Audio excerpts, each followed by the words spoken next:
Welcome to Moso TV bulletin. ముందుగా headlines. Script ఎవరిచ్చినా అనుభవించేది పోసానే, హోంమంత్రి అనిత.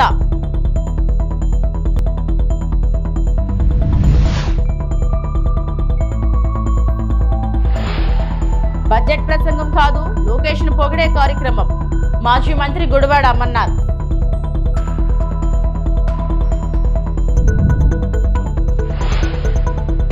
తిరుమల శ్రీవారిని దర్శించుకున్న మజాకా చిత్ర బృందం. తప్పు చేస్తే ఎంతటి వారైనా చట్టం నుంచి తప్పించుకోలేరని ఏపీ హోంమంత్రి వంగల్పూడి అనిత హెచ్చరించారు. సమాజంలో విద్వేషాలు రెచ్చగొట్టేలా మాట్లాడే వారిని ఎట్టి పరిస్థితుల్లో ఉపేక్షించబోమని పేర్కొన్నారు. అనంతపురంలో ఆమె మీడియాతో మాట్లాడారు. వైకాపా నేత నటుడు పోసాని కృష్ణమురళి గతంలో అత్యంత దారుణంగా మాట్లాడినందుకే కేసులు నమోదయ్యాయని తెలిపారు. పోసానికి స్క్రిప్ట్ ఎవరిచ్చినా అనుభవించేది మాత్రం ఆయనని స్పష్టం చేశారు. అంటే ఆయనకి ఎలా తెలిసింది, ఆయన ఇంటెలిజెన్స్ ఎలా పనిచేస్తుందో తెలియట్లేదు, కానీ ఆయన ఇంటెలిజెన్స్ ముందు వైఎస్ఆర్సీపీలో జరగబోయే అంతర్యుద్ధాల గురించి మాట్లాడుకోమనండి. తర్వాత మా అంతర్యుద్ధాల గురించి తర్వాత అతను మాట్లాడవచ్చు. నాకు నోరుంది కదా, నోటికి వచ్చినట్టు మాట్లాడేస్తాను అని అనుకోవడానికి ఇంతకు ముందు గవర్నమెంట్ కాదు. ప్రజల్ని రెచ్చగొట్టే విధంగా మాట్లాడడం గానీ, సమాజంలో ప్రజలు కూడా ఇబ్బంది పడే విధంగా గనక మాట్లాడే పరిస్థితి ఉంటే గనక వాళ్ళ మీద ఎట్టి పరిస్థితి చట్టపరమైన చర్యలు తీసుకోవడానికి ఎక్కడా కూడా బ్యాక్ స్టెప్ వేసే పరిస్థితి అయితే ఉండదు. నోటికి వచ్చినట్టు బూతులు మాట్లాడతాము, నోటికి వచ్చినట్టు ఏది మాట్లాడినా చెల్లుబాటు అయిపోతుంది, మమ్మల్ని ఎవడు ఏమి చేయలేడు అనుకునే గవర్నమెంట్ కాదు. ఇది ఎన్డీఏ గవర్నమెంట్. ఎన్డీఏ గవర్నమెంట్ లో తప్పు చేసిన వాడు ఎవడైనా కూడా శిక్ష ఒకలాగే ఉంటుంది. లీగల్ గా అడ్వైస్ తీసుకుంటాము, డెఫినెట్ గా చట్టపరమైన చర్యలు అయితే తీసుకుంటాం. మేడం, పోసాన్ ఎపిసోడ్ ఏంటి మేడం? ఇప్పటికే చాలా చోట్ల కూడా కేసులు నమోదైనాయి కదా. చదివానని చెప్తున్నారు, దాని గురించి అంటే స్క్రిప్ట్ ఎవరిది చదివినా శిక్ష అయితే అతనికే కదా పడుతుంది. అనుభవించే రాజు ఆయనే కదా, అది వేరే కదా. అది ఎవడేదైనా ఏదైనా చదవచ్చు, కానీ అనుభవించే రాజు ఆయనే కదా అవుతున్నాడు. ఓకేనండి, నేను ఒకటి అడుగుతున్నానండి మిమ్మల్ని, డైరెక్ట్ క్వశ్చన్.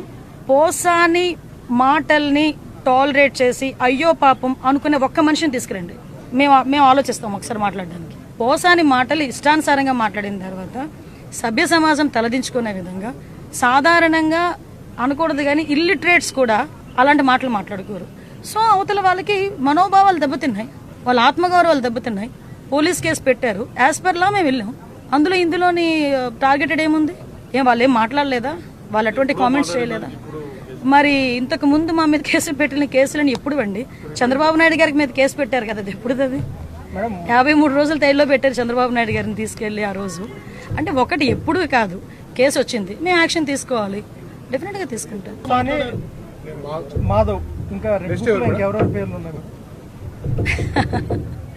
రెడ్ బుక్ పరంగా మేము వెళ్ళాలి అనుకుంటే ఈరోజు వైఎస్ఆర్సీపీ నాయకులు ఎవరు రోడ్ల మీద తిరగరండి. దయచేసి మీరు కూడా అర్థం చేసుకోవాలి. మేము యాజ్ పర్ లా వెళ్తున్నాము, యాజ్ పర్ వాళ్ళు ఎవరైనా కంప్లైంట్ ఇస్తే కంప్లైంట్ బేస్ చేసుకొని వెళ్తున్నాము. పోసాని గారి మీద సుమారుగా 17 కేసులు, దగ్గర 17 కేసులు రాష్ట్రం మొత్తం మీద 17 కేసులు ఫైల్ అయి ఉన్నాయి. వంశీ మీద ఎన్ని కేసులు ఫైల్ అయి ఉన్నాయి మీకు తెలుసు. ఈ రోజుకి కూడా ఏ కేసులు ఫైల్ అయినాయో మీకు తెలుసు.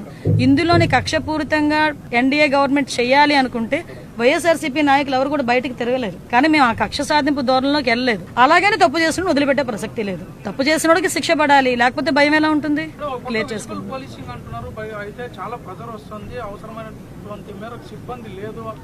ఎస్, నిజమేనండి. ఈ రోజు సుమారుగా 394 మంది ఎస్ఐలు బయటకు వచ్చారు. ఆల్రెడీ 6500 మందికి కానిస్టేబుల్స్ కి ఈ రోజు రిక్రూట్మెంట్ కూడా జరుగుతుంది. మొన్న మొత్తం ఫిజికల్ టెస్ట్లు అన్ని కూడా అయిపోయి రిటర్న్ టెస్ట్ ఒకటి పెండింగ్ ఉంది. ఇమీడియట్ గా అది కూడా బయటకు వచ్చిన తర్వాత వాళ్ళు ఒక 6500 మంది బయటకు వస్తారు. సుమారుగా మేము గవర్నమెంట్ లోకి వచ్చేసరికి 20,000 మంది సిబ్బంది కొరతతో ఉన్నాం పోలీస్ డిపార్ట్మెంట్. లాస్ట్ 5 సంవత్సరాలు కూడా ఎక్కడ కూడా ఎటువంటి రిక్రూట్మెంట్స్ కూడా జరగలేదు. మళ్ళీ మేము వచ్చి ఈ రోజు మళ్ళీ దాన్ని స్ట్రెంగ్ చేయడానికి, అదేవిధంగా రిక్రూట్మెంట్ చేయడానికి ఈ రోజు మేము కంకణం కట్టుకున్నాం. దానిలో భాగంగానే 6500 కానిస్టేబుల్ పోస్టులు, ఇప్పుడు ఎస్ఐలు బయటకు వచ్చారు. వీళ్ళందరినీ కూడా ఉపయోగించుకుంటాం ఫర్దర్ గా. అందుకే చెప్తున్నామండి, ఇన్విజిబుల్ పోలీసింగ్ అనే కారణం కూడా ఏంటంటే టెక్నాలజీని బేస్ చేసుకుని నిందితుడిని పట్టుకునే పరిస్థితి కూడా రావాలి. దానికి టెక్నాలజీని అందిపుచ్చుకోవడానికి డిపార్ట్మెంట్ వాళ్ళకి కూడా ట్రైనింగ్స్ కూడా పెడుతున్నాం. పోలీస్ డిపార్ట్మెంట్ లాస్ట్ గవర్నమెంట్ చేసింది సుమారుగా 950 కోట్లు బకాయిలు ఉంటే ఇంచుమించుగా ఒక 200-250 కోట్లు ఫేజెస్ మారిగా మొన్ననే క్లియర్ చేశాం. ఆఖరికి సెంట్రల్ గవర్నమెంట్ నుంచి వచ్చే ఫండ్ ని కూడా ఉపయోగించుకునే పరిస్థితులు లేరు. మీరు నమ్ముతారా? ఫోరెన్సిక్ ల్యాబొరేటరీని 5 సంవత్సరాల్లో కూడా అలా మొండి గోడలతోనే ఉంది. మళ్ళీ ఈ రోజు మేము వచ్చి దానికి 200 కోట్లు దగ్గర 247 కోట్లు అనుకోండి, 247 crores దానికి శాంక్షన్ అయింది. అది ఫుల్ ఫ్లెజ్డ్గా సెంట్రల్ గవర్నమెంట్, రూపాయి స్టేట్ గవర్నమెంట్ కూడా పెట్టక్కర్లేదు, ఫుల్ ఫ్లెజ్డ్గా సెంట్రల్ గవర్నమెంటే పెట్టాలి. అది ఫోరెన్సిక్ ల్యాబొరేటరీ. అటువంటి ల్యాబొరేటరీని 5 సంవత్సరాలు పొడగబెట్టేశారు కేవలం అమరావతిలో ఉంది అని ఒకే ఒక కారణంతో. మళ్ళీ ఈ రోజు మేము వచ్చి ఆ ఫోరెన్సిక్ ల్యాబొరేటరీని కూడా మళ్ళీ సెంట్రల్ ఫండింగ్ తెప్పించుకోవడానికి మన ఫండ్ కొంచెం ముందిచ్చి ఈ రోజు అదంతా కూడా. రాష్ట్ర బడ్జెట్ లో ఇరిగేషన్ కు అధిక ప్రాధాన్యత. అణుబాంబు విస్ఫోటనం నుండి హిరోషిమా, నాగసాకి తట్టుకొని మళ్లీ ఎలా అభివృద్ధి చెందిందో అదేవిధంగా జగన్ విధ్వంసం నుండి నిర్మాణం వైపు నడిపించేలా రాష్ట్ర బడ్జెట్ స్ఫూర్తిదాయకంగా ఉంది. రాష్ట్ర శాసనసభలో బడ్జెట్ ప్రవేశపెట్టిన అనంతరం మీడియాతో మాట్లాడాను. దీర్ఘకాలికంగా పెండింగ్ లో ఉన్న ప్రాజెక్టులను పూర్తి చేయడానికి బడ్జెట్ లో ఇరిగేషన్ కు అత్యంత ప్రాధాన్యత ఇచ్చినందుకు ముఖ్యమంత్రి చంద్రబాబు నాయుడుకి ప్రత్యేక కృతజ్ఞతలు తెలిపాను. మంత్రి నిమ్మల రామానాయుడు అన్నారు. ఈరోజు బడ్జెట్ ఎంతో ఆశాజనకంగా, ఏదైతే గతంలో మనందరం కూడా చూసాం, ఒక హిరోషిమా, నాగసాకి మీద అణు విస్ఫోటనం జరిగినటువంటి స్థితిలో కూడా దాని నుంచి ఎట్లా మళ్ళీ తిరిగి నిలదొక్కుని ఆ హిరోషిమా, నాగసాకి అభివృద్ధి చెందాయో, అదేవిధంగా గత 5 సంవత్సరాల జగన్ పాలన విధ్వంసం నుండి మళ్ళీ ఈరోజు చంద్రబాబు నాయుడు గారి యొక్క సారథ్యంలో ఈ రాష్ట్రం మళ్ళీ నిలదొక్కుని అభివృద్ధి పదంలో ముందుకెళ్తుందనేటువంటి విశ్వాసం ఈ రోజు ఉన్నటువంటి బడ్జెట్ ద్వారా మనందరికి కూడా మరి ఉంటుందనే విషయాన్ని సందర్భంగా తెలియజేసుకుంటూ ఉన్నా. అందులో పర్టికులర్గా ఇరిగేషన్ శాఖకు ఆ రోజు అన్న ఎన్టీఆర్ గారి దగ్గర నుండి ఈ రోజు చంద్రబాబు నాయుడు గారి వరకు ఇరిగేషన్ శాఖ అత్యంత ప్రాధాన్యత ఈ రాష్ట్రంలో ఇచ్చినటువంటి ఘనత. అందులో కూడా ఈరోజు చూసాం 18,000 కోట్ల రూపాయలు ఇరిగేషన్ శాఖకు పెద్ద ఎత్తున ఈరోజు బడ్జెట్లో నిధులు కేటాయిస్తూ, అందులో కూడా గత 15-20 సంవత్సరాల నుండి దీర్ఘకాలికంగా మరి పెండింగ్ లో ఉన్నటువంటి ప్రాజెక్టుల్ని ఒక షెడ్యూల్ పెట్టుకుని కంప్లీట్ చేసేటువంటి విధంగా, అందులో పర్టికులర్ గా ఏదైతే పోలవరం రేపు 2027 డిసెంబర్ కల్లా పూర్తి చేసి ఆ గోదావరి జలాలు అటు ఉత్తరాంధ్రకు ఇటు రాయలసీమకు ప్రవహించేటువంటి విధంగా ఈరోజు బడ్జెట్ లో కేటాయింపులు ఎంతో ఆశాజనకంగా.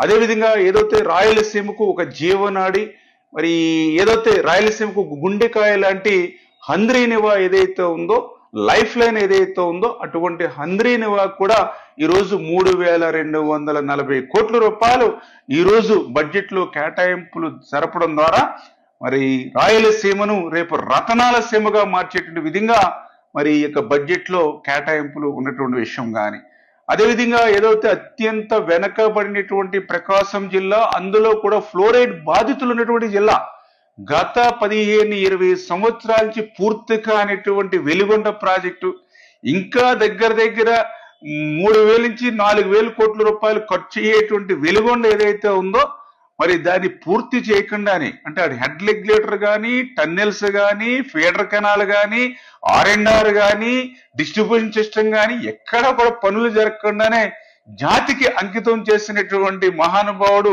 గత ముఖ్యమంత్రి అయితే, ఈ రోజు ఆ వెలిగొండను ఖచ్చితంగా రేపు 2026 జూలై కల్లా మరి వాటర్ మరి ప్రవహించేటువంటి విధంగా ఈ రోజు బడ్జెట్ లో కేటాయింపులు చేసినటువంటి విషయంలో కానీ, అదేవిధంగా ఏదైతే చింతలపూడి ఎత్తిపోతల పథకం ఒక చిరకాల కోరికగా ఏదైతే ఉండిపోయిందో దాన్ని కూడా నెరవేర్చేటువంటి విధంగా ఈ రోజు బడ్జెట్ లో దానికి ప్రాధాన్యత ఇచ్చినటువంటి విషయంలో కానీ, అదేవిధంగా ఏదైతే ఉత్తరాంధ్ర సుజల స్రవంతి, అదేవిధంగా వంశధార 2ను కూడా మనం ఇమ్మీడియట్లీ టేకప్ చేసి పూర్తి చేసేటువంటి విధంగా కానీ, అంటే ఈ రకంగా దీర్ఘకాలికంగా ఉన్నటువంటి ప్రాజెక్టులకు కూడా ఈరోజు ఇరిగేషన్ శాఖకు మోక్షం వచ్చేటువంటి విధంగా ఈరోజు బడ్జెట్ మరి కేటాయింపులు ఉన్నటువంటి పరిస్థితి. ఖచ్చితంగా రేపు రాబోయేటువంటి రోజుల్లో ముఖ్యమంత్రి గారు ఏదైతే ఇరిగేషన్ శాఖ ఇస్తున్నటువంటి ప్రాధాన్యతను దృష్టిలో పెట్టుకుని మంత్రిగా మేము కానీ, అదేవిధంగా మా డిపార్ట్మెంట్ కానీ పూర్తిగా చంద్రబాబు నాయుడు గారి యొక్క ఆశయాలకు అనుగుణంగా పనిచేస్తూ ఈ దీర్ఘకాలికంగా పెండింగ్ లో ఉన్నటువంటి ప్రాజెక్ట్స్ ఏవైతే ఉన్నాయో వీటిని పూర్తి చేసేటువంటి విధంగా, అదేవిధంగా ఏదైతే పోలవరం లెఫ్ట్ కెనాల్ ఏదైతే ఉందో ఆ లెఫ్ట్ కెనాల్ ను కూడా 2025 మరి జూన్ కల్లా పూర్తి చేసి జూలై కల్లా మరి అటు ఉత్తరాంధ్రకు కూడా ఏదైతే మరి సాగునీరు త్రాగునీరు అందించేటువంటి ప్రక్రియ కానీ ఇట్లా దీర్ఘకాల ప్రాజెక్టులన్నీ కూడా పూర్తి చేసేటువంటి విధంగా ముఖ్యమంత్రి గారు చొరవ తీసుకుని బడ్జెట్ లో మంచి కేటాయింపులు ఇచ్చినందుకు ముఖ్యమంత్రి గారికి కూడా ఆంధ్రప్రదేశ్ రాష్ట్ర రైతాంగం తరపున ధన్యవాదాలు తెలియజేసుకుంటూ ఉన్నాం. ఏపీలో కూటమి ప్రభుత్వం ప్రజలను నమ్మించి మోసం చేస్తుందన్నారు మాజీ మంత్రి గుడివాడ అమర్నాథ్. చంద్రబాబు సర్కార్ హామీలు అమలు చేసే సత్తా లేదన్నారు. బడ్జెట్ ప్రసంగంలో వైఎస్ జగన్ ను విమర్శించడం, నారా లోకేష్ పొగటమే పనిగా పెట్టుకున్నారని చెప్పుకొచ్చారు. మాజీ మంత్రి అమర్నాథ్ విశాఖలో మీడియాతో మాట్లాడుతూ ఎన్నికల్లో ఇచ్చిన హామీలను వైఎస్ జగన్ నెరవేర్చారు. కోవిడ్ సమయంలో కూడా వైఎస్ జగన్ సంక్షేమ పథకాలను అందించారు. బడ్జెట్ ప్రసంగంలో కూటమి ప్రభుత్వం వైఎస్ జగన్ జపం చేసింది. చంద్రబాబు ప్రభుత్వం బడ్జెట్ రాష్ట్ర ప్రజలను నిరాశపరిచింది. కూటమి నేతలు ఎన్నికల్లో ఇచ్చిన హామీలను విస్మరించారని అమర్నాథ్ అన్నారు. 2025-26 సంవత్సరానికి సంబంధించి నిన్న ప్రభుత్వం పెట్టినటువంటి బడ్జెట్ దాదాపు 3,22,000 కోట్ల రూపాయలతో నిన్న బడ్జెట్ ప్రవేశపెట్టినప్పుడు రాష్ట్ర ప్రజలు అందరూ కూడా చాలా ఆశగా ఎదురు చూశారు. సహజంగా ఒక ప్రభుత్వం బడ్జెట్ ప్రవేశపెట్టేటువంటి సమయంలో రాష్ట్రంలో ఉన్నటువంటి పేదవారు, ప్రభుత్వం మీద ఆధారపడినటువంటి కుటుంబాలు ఆ బడ్జెట్లో పొందుపరిచేటువంటి కేటాయింపుల్లో ఆ కేటాయింపుల ద్వారా మన జీవితాలు మారుతాయి, మన జీవన విధానం మారుతుంది, మన ప్రాంతాలు అభివృద్ధి చెందుతాయి, మన భవిష్యత్తు బాగుంటుంది అని చెప్పి రాష్ట్రంలో ముఖ్యంగా పేదవారు ఎదురు చూస్తారు. వీటన్నిటికన్నా మించి బడ్జెట్ పెట్టేటువంటి ప్రభుత్వం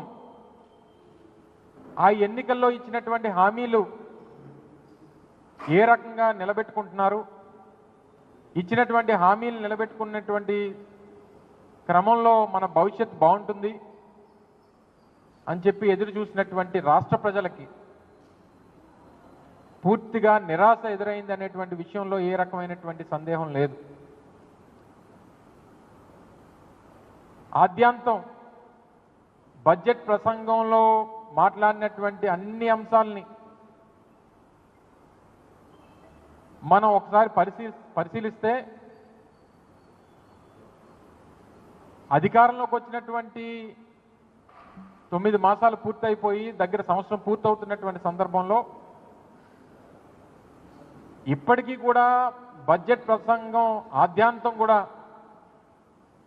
జగన్మోహన్ రెడ్డి గారిని విమర్శించడానికి, గత ప్రభుత్వాన్ని తప్పుపట్టడానికి, ఇప్పుడు అధికారంలో ఉన్నటువంటి చంద్రబాబు నాయుడు గారిని వారి కొడుకుని పొగడ్డానికి బడ్జెట్ ప్రసంగం అంతా కూడా కనబడింది తప్ప ఈ రాష్ట్రంలో ఉన్నటువంటి పేదవాడి తాలూకా జీవన విధానాన్ని మార్చడానికి ఎక్కడ కూడా ఆ ఉద్దేశంతో ప్రభుత్వం ఎక్కడ కూడా బడ్జెట్ని పొందుపరచలేదనేటువంటిది ఈరోజు వైఎస్ఆర్ కాంగ్రెస్ పార్టీ కానీ రాష్ట్రంలో పేదవాడు కానీ భావిస్తూ ఉన్నాడనేటువంటి విషయాన్ని సందర్భంగా తెలియజేస్తా ఉన్నాం. నిత్యం జగన్నామ స్మరణం. మీరు అధికారంలోకి వచ్చారు, సంవత్సరం పూర్తయిపోతూ ఉంది, ఇప్పటికే ఒక బడ్జెట్ని ప్రవేశపెట్టారు, రెండోసారి పూర్తి స్థాయి బడ్జెట్ని ప్రవేశపెట్టారు. మా అయితే ఇంకో 3 సార్లు మీరు ఈ ప్రభుత్వంలో మీరు మరో 3 సార్లు బడ్జెట్ ప్రవేశపెట్టగలరు. ఇప్పటికీ కూడా ఇంకా జగన్మోహన్ రెడ్డి గారి మీద పడేయడం తప్ప గత ప్రభుత్వం చేసినటువంటి కార్యక్రమాలు, అప్పుడు ఇచ్చినటువంటి సంక్షేమ పథకాలు సరే మీరు ఎలాగ ఇవ్వలేరు, మీ చేత కాదు. మీరు కేవలం ప్రజల తాలూకా ఆశల్ని, వారి నమ్మకాన్ని, వారు ఏదైతే ఈ ప్రభుత్వం వస్తే జగన్మోహన్ రెడ్డి గారి కన్నా మేలైనటువంటి పథకాలు ఇస్తారు, జగన్మోహన్ రెడ్డి గారు ఇచ్చినటువంటి సంక్షేమ కార్యక్రమాల కన్నా మెరుగ్గా ఇస్తారు, ఇంకా ఎక్కువ ఇస్తారు, 2 3 ఎక్కువ ఇస్తారు అని చెప్పి పాపం ఆశపడి ప్రజలు ఓట్లేస్తే సరే మనం జీవితంలో అనేక సందర్భాల్లో చూస్తాం, నమ్మిన వాడినే మోసం చేయగలరు. మనం ఎవరినైతే ఎక్కువ నమ్ముతామో వాళ్ళే మనల్ని మోసం చేయగలరు. ఆ రకంగానే గతంలో అనేక సందర్భాల్లో Risali institute of management education society job mela విజయవంతం. Risali institute of management education society సారథ్యంలో వేద ఇన్స్టిట్యూట్ ఆఫ్ మేనేజ్మెంట్ ఆధ్వర్యంలో విశాఖలో జాబ్ మేళా శుక్రవారం నిర్వహించారు. ఈ జాబ్ మేళాకు విశేష స్పందన లభించింది. SSC, inter, ITI, diploma, degree, BTech ఉత్తీర్ణులైన 35 సంవత్సరాల లోపు అభ్యర్థులకు వివిధ కంపెనీల ద్వారా ఇంటర్వ్యూలు నిర్వహించి ప్రతిభ చూపిన వారికి 250 మందికి మొదటి దశలో ఉద్యోగ కల్పన కల్పించడం జరిగిందని వేద ఇన్స్టిట్యూట్ ఆఫ్ మేనేజ్మెంట్ సంస్థ మేనేజింగ్ డైరెక్టర్ సంతోష్ బాబు తెలియజేశారు. శుక్రవారం విశాఖలో నిర్వహించిన విలేకరుల సమావేశంలో ఆయన మాట్లాడుతూ ఈ జాబ్ మేళ ద్వారా నిరుద్యోగులకు మంచి అవకాశం అందించాలనేది వేద ఇన్స్టిట్యూట్ ఆఫ్ మేనేజ్మెంట్ ముఖ్య ఉద్దేశమని తెలియజేశారు. కొత్తగా ఉద్యోగాల కోసం వచ్చే నిరుద్యోగులకు అవకాశాలు కల్పించడంతో పాటు ఇప్పటికే జాబ్ చేస్తున్న వారికి కూడా ఉన్నత ఉద్యోగ అవకాశం కల్పించడానికి ఈ జాబ్ మేళ ద్వారా సహకరిస్తున్నామని తెలిపారు. Machine learning, data science, artificial intelligence of course wings వంటి డిమాండింగ్ ఉన్న కోర్సులలో నిరుద్యోగులకు శిక్షణ ఇచ్చి టీసీ ప్రొవైడ్ చేస్తున్నామని తెలిపారు. ఎటువంటి ఛార్జెస్ లేకుండా అవకాశం కల్పిస్తున్నామన్నారు. వికాస జాబ్స్ కాకినాడ వారి ఆధ్వర్యంలో కాలేజీలో జాబ్ మేళాను ప్రతి సంవత్సరం 5 సార్లు నిర్వహిస్తున్నామన్నారు. ఫెసిలిటీ అయితే ప్రొవైడ్ చేస్తాం. వాళ్ళ టాలెంట్ చూపించుకొని ఆ పొజిషన్లో వాళ్ళు ప్లేస్ అవుతారు అన్నమాట. కాలేజ్కి ఈరోజు జాబ్ మేళా కండక్ట్ చేయడానికి వికాస జాబ్స్ వాళ్ళు కాకినాడ వాళ్ళు సపోర్ట్ చేశారు మాకు. జాబ్ మేళకి దగ్గర 19 ఇండస్ట్రీస్ వచ్చాయి ఈరోజు.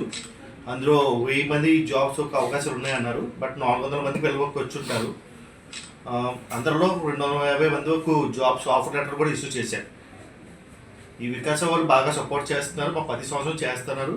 ప్రతి సంవత్సరం మన కాలేజ్లో జాబ్ మేళ బయట పిల్లలందరికీ అవకాశం ఇప్పిస్తాం.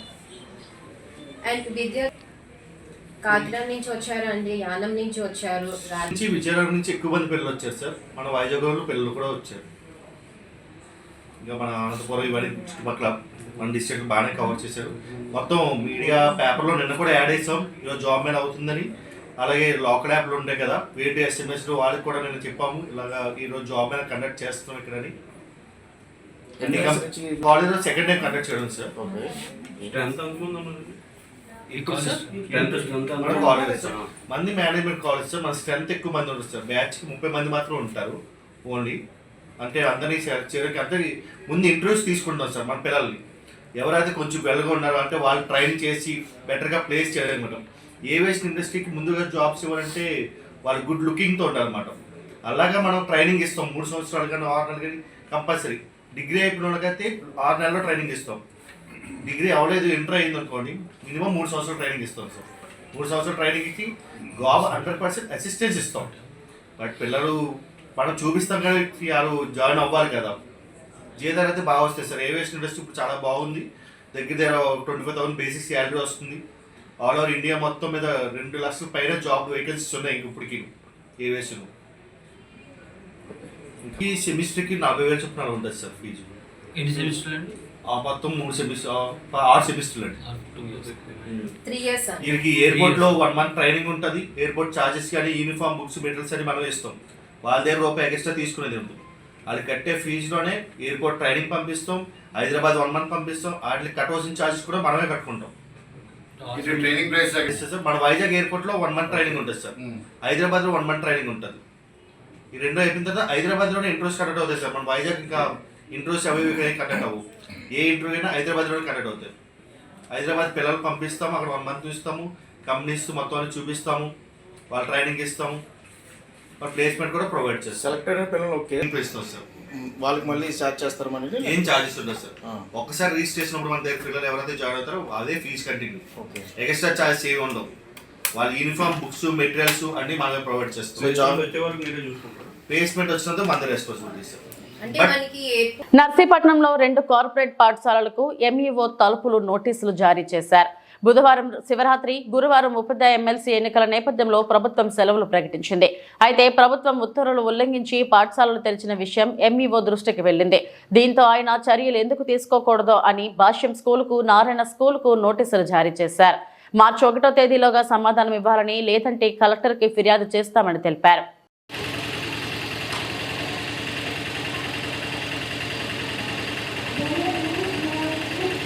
నా పేరు సిహెచ్ తలుపులు. నర్సీపట్నం ఎంఈఓ1గా పనిచేస్తున్నాను. నర్సీపట్నం మండలంలో మొన్న శివరాత్రి రోజు 26వ తారీఖుని పబ్లిక్ హాలిడే, అదేవిధంగా 27వ తారీఖున జిల్లా కలెక్టర్ గారు జిల్లా అంతటి కూడా అన్ని పాఠశాలకి సెలవు ప్రకటించున్నారు ఎమ్మెల్సీ ఎలక్షన్ కారణంగా. అయితే 26, 27 తేదీలో నర్సీపట్నంలో కొన్ని ప్రైవేట్ స్కూల్స్ రన్ చేస్తున్నాయని చెప్పేసి స్టూడెంట్స్ యూనియన్, ఎస్ఎఫ్ఐ లీడర్స్, కొందరు పేరెంట్స్ మా దృష్టికి తీసుకొచ్చారు. అయితే నేను 26ని కూడా అన్ని స్కూల్స్కి ఫోన్ చేసి ప్రైవేట్ స్కూల్ గ్రూప్లో కూడా రన్ చేయొద్దని నేను మెసేజ్ పెట్టాను, పర్సనల్గా ఫోన్ కూడా చేశాను. అయినప్పుడు కూడా 27ని కంటిన్యూ చేస్తున్నారని 26ను కూడా పెట్టారని మా దృష్టికి వచ్చింది. ఈ కారణంగా 2 ప్రైవేట్ స్కూల్స్కి, ఒకటి నారాయణ ఇంగ్లీష్ మీడియం హై స్కూల్స్కి, మరొకటి భాష్యం ఇంగ్లీష్ మీడియం హై స్కూల్కి, రెండింటికి కూడా నేను మా సిబ్బంది చేత నోటీసులు వారికి సర్వ్ చేశాము. అయితే గవర్నమెంట్ ఇచ్చినటువంటి నార్మ్స్ అందరూ కూడా అన్ని పాఠశాలలు, ప్రైవేట్ పాఠశాలలు, గవర్నమెంట్ పాఠశాలలు అన్నీ కూడా తప్పకుండా పాటించాలని ప్రభుత్వం వారి ఇన్స్ట్రక్షన్స్. అవి ఎవరు అతిక్రమించిన వాళ్ళపైన ఇలాంటి చర్యలు ఉంటాయి. ఇంకా వినకపోతే పై అధికారులు కూడా మేము దృష్టికి తీసుకెళ్ళి వీటిపైన తగు చర్యల గురించి పై అధికారులకు తెలియ. తిరుమల శ్రీవారిని మజాకా చిత్ర బృందం దర్శించుకుంది. శనివారం ఏపీ ప్రారంభ విరామ దర్శన సమయంలో నటుడు సందీప్ కిషన్, దర్శకుడు త్రినాథరావు, రాజేష్ దండా తదితరులు స్వామివారి సేవలో పాల్గొన్నారు. టీటీడీ అధికారులు వీరికి స్వాగతం పలికి దర్శన ఏర్పాట్లు చేశారు. దర్శనం అనంతరం రంగనాయకుల మండపంలో వీరికి పండితులు ఆశీర్వచనం చేసి స్వామివారి తీర్థ ప్రసాదాలను అందజేశారు. గత 15 ఏళ్ల సినిమా ప్రయాణంలో ప్రతి సంవత్సరం ప్రతి సినిమాకి నాకు వెంకటేశ్వర స్వామి తోడున్నారు. ఈసారి నా 30వ సినిమాని వచ్చేసరికి నాకు దేవుడి దయ వలన నాకు ప్రసన్న గారు, త్రినాథ్ గారు, అనిల్ గారు, రాజా గారు అందరూ కలిసి సినిమా కుదిరారు. మజాక్ అనే సినిమా మొత్తం ఫ్యామిలీతో పాటు చిన్నపిల్లల నుంచి పెద్దవాళ్ళ వరకు బాగా సంతోషంగా నవ్వుకోగలిగే సినిమా అండి. ఒక బూతో, ఒక చెడు సీనో, ఒక చెడు ఫ్రేమో కూడా లేకుండా అందరూ సరదాగా ఎంజాయ్ చేసుకోగలిగే సినిమా. నేను లోపలికి తిరుపతి వచ్చి కొండ ఎక్కువ వచ్చానండి. ఎక్కి కింద నుంచి పైకి వచ్చేదాకా, గుడి నుంచి బయటకు వచ్చే వరకు అట్లీస్ట్ 200 మంది సినిమా చూసిన వాళ్ళు కంగ్రాచులేషన్, సినిమా చాలా బాగుందని చెప్పారు. అదే స్వామి ఇచ్చిన అతిపెద్ద ఆశీస్సులు నేను నమ్ముతున్నాను. వెంకటేశ్వర స్వామి ఆశీస్సులు, మీ ప్రజల ఆశీస్సులు ఎప్పుడు తోడుండాలి. మజాక సినిమా తప్పకుండా థియేటర్గా చూడండి, మీ ఫ్యామిలీతో పాటు చూడండి. మీ అందరికీ బాగా నచ్చే సినిమా అవుతుందని నా గట్టి నమ్మకం. Love you. ఇప్పుడు మజాక అయిపోయి రిలీజ్ ఉంది కదా, నెక్స్ట్ బైలింగ్వల్ షూట్ చేస్తానండి. మన తలపతి విజయ్ గారు ఉన్నారు కదా, వాళ్ళ సన్ జేసన్ సంజయ్, అతని డైరెక్షన్ డెబ్యూ, ఇంకా టైటిల్ పెట్టలా, షూటింగ్ మొదలైపోయింది. బట్ ఫస్ట్ మజాకా థియేటర్ని శుభ్రంగా అందరూ చూడండి. అన్నిటికన్నా ఇంపార్టెంట్ ఏంటంటే ప్రతి దాంట్లో చెడు మంచి ఉంటుంది, అలాగే సినిమా ఇండస్ట్రీ కూడా చెడు మంచి ఉంటుంది. అలాగే మా సినిమాకి కూడా 80% చాలా మంచి ఉంది, 20% చెడు ఉంది. ఆ చెడుని దాటి మంచిగా వెళ్ళాలంటే మీ సపోర్టు, దేవుడి సపోర్టు కావాలి. ఇక్కడికి వచ్చాం.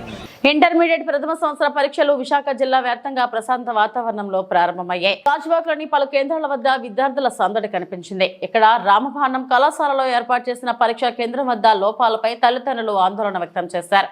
హాల్ టికెట్ ఆధారంగా క్లాస్ రూమ్ ని తెలిపే చార్ట్ చిన్నదిగా ఉండటంతో అక్కడికి వచ్చిన విద్యార్థులు కాస్త ఇబ్బందులు పడ్డారు. అక్షరాలు చిన్నవిగా ఉండడం, పైగా ఒకే చార్ట్ పెట్టడం వలన విద్యార్థులు అసంతృప్తికి లోనయ్యారు. ఇంటర్మీడియట్ బోర్డు దీనిపై చర్యలు తీసుకోవాలని కోరారు. కొన్ని పరీక్షా కేంద్రాలు వాహనాలు వెళ్లడానికి వీలులేని ప్రదేశాల్లో ఉండటం విద్యార్థులకు గట్టి పరీక్ష అయింది.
ఇవి ఇప్పటివరకు నా బులెటిన్ అప్డేట్స్. నమస్తే.